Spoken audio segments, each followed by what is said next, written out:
Snow White Fairy Tale Treasury. Adapted by Jane Jerrard. Illustrations by Burgundy Niles. Long ago, a princess was born. The little princess called Snow White grew more beautiful every year.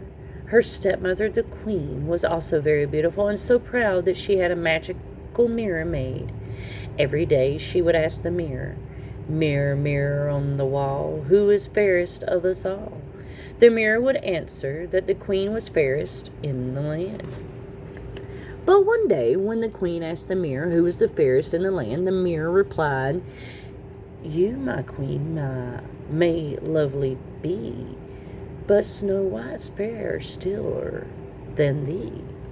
The queen was very angry. She called a woodsman and told him to kill Snow White.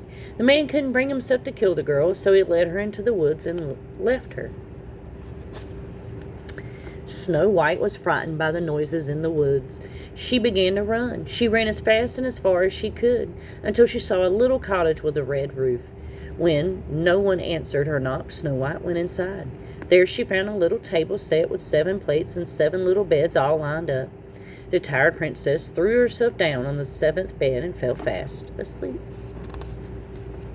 Now 7 dwarfs shared that little cottage, and they soon came back from mining gold all day. How surprised they were to find Snow White asleep in their home. When Snow White awoke, they asked her how she had found her way to their cottage. When they heard Snow White's story, they asked her to stay. She took care of the cottage, and they gave her food, shelter, and friendship in return. One day, back in the castle, the evil queen asked her mirror who was the fairest, and the mirror told her that Snow White was still alive. Disguising herself as an old woman, she found her way to the little cottage. "Belts for sale," she called. Snow White was eager to try on one of the lovely belts. The queen pulled the belt so tight around the girl's waist that she fell as if dead. The dwarfs returned to find Snow White lying on the floor. They saw that the little girl's belt was too tight and cut it off. She awoke and told them what happened. The dwarfs realized that this was the work of the queen, and they warned Snow White to be very careful. When the evil queen learned from her mirror that Snow White was still the fairest, she shook with rage. The queen vowed that Snow White must die. The evil queen set out in a new disguise and offered to sell Snow White a lovely comb.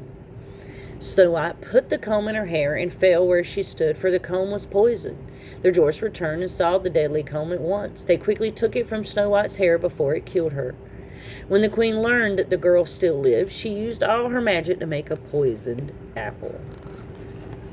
Then she dressed herself in a poor woman and went once more to see Snow White.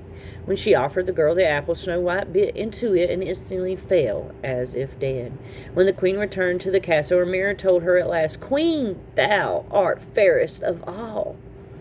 The dwarfs could not save Snow White. They laid her in a glass case so they could watch over her. One day, a prince came upon the lovely girl lying in the glass case. Thinking she must be under an evil spell, he opened the case. When the prince lifted Snow White, the apple fell from her lips, and she awoke.